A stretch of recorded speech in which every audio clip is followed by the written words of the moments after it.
বিয়ের ৩৮ বছর পর স্ত্রীকে তালাক দিয়ে ২২ বছরের এক তরুণীকে বিয়ে করেছেন একজন পুরুষ। কারণ এত বছর পর তার মনে পড়েছে ছেলে সন্তানের কথা। ৩৮ বছরের সংসারে দুজনেই বেশ সুখী ছিলেন। তাদের ৪ মেয়ে, ৪ জনকেই বিয়ে দিয়েছেন। বিপাকে পড়লেন প্রথম স্ত্রী। বৃদ্ধ বয়সে এটা কিভাবে মেনে নিবেন তিনি? নিজের কথা বাদ দিলেন, মেয়েদের তো সংসার আছে, তাদেরও তো সম্মান আছে, মুখ দেখাবেন কি করে তাদেরকে? মেয়েরাও লজ্জায় মুখ লুকালো।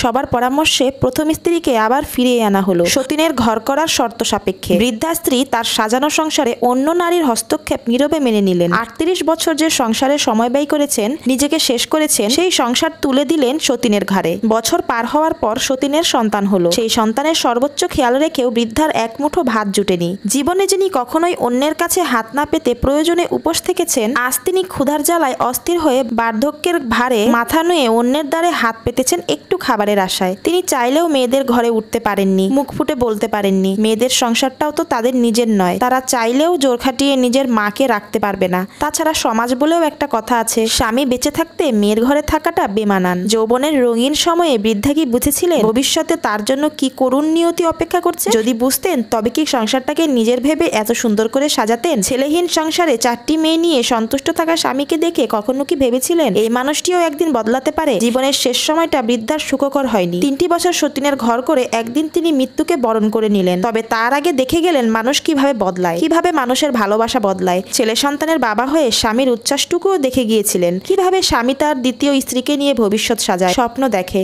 এবং প্রতিটা মুহূর্ত রঙিন করে, সেটাও নিজের চোখে দেখেছিলেন। অসহায় বৃদ্ধার হয়তো কিছুই করার ছিল না। হয়তো আপন মনে ভেবেছিলেন, কি ভুলে ভরা এই জগৎ, কি নিষ্ঠুর নিয়তি। অতিরিক্ত বিশ্বাসের ফলে প্রতারিত হওয়ার দরুন হয়তো বা নিজেকে দোষারোপ করেছিলেন বারংবার। হয়তো বা ভাতের খালি প্লেটে ঝরঝর করে তার চোখ থেকে পানি ঝরতো। রাতের নিস্তব্ধতায় তো জীবনের সুন্দর সময়গুলোর কথা মনে পড়তো তার। সেসব ভেবে হয়তো বা ভাবতেন, যা হয়েছিল সব ভুল, মানুষটা কখনোই তাকে ভালোবাসেননি। তবে কেন সাজালো এত বছরের সংসার? কেনই বা আগে তাকে ত্যাগ করলো না, যখন শক্তি সামর্থ্য ছিল, মাথা গুজানোর জায়গা ছিল, অন্তত 2 বেলা আহার তো জুটত?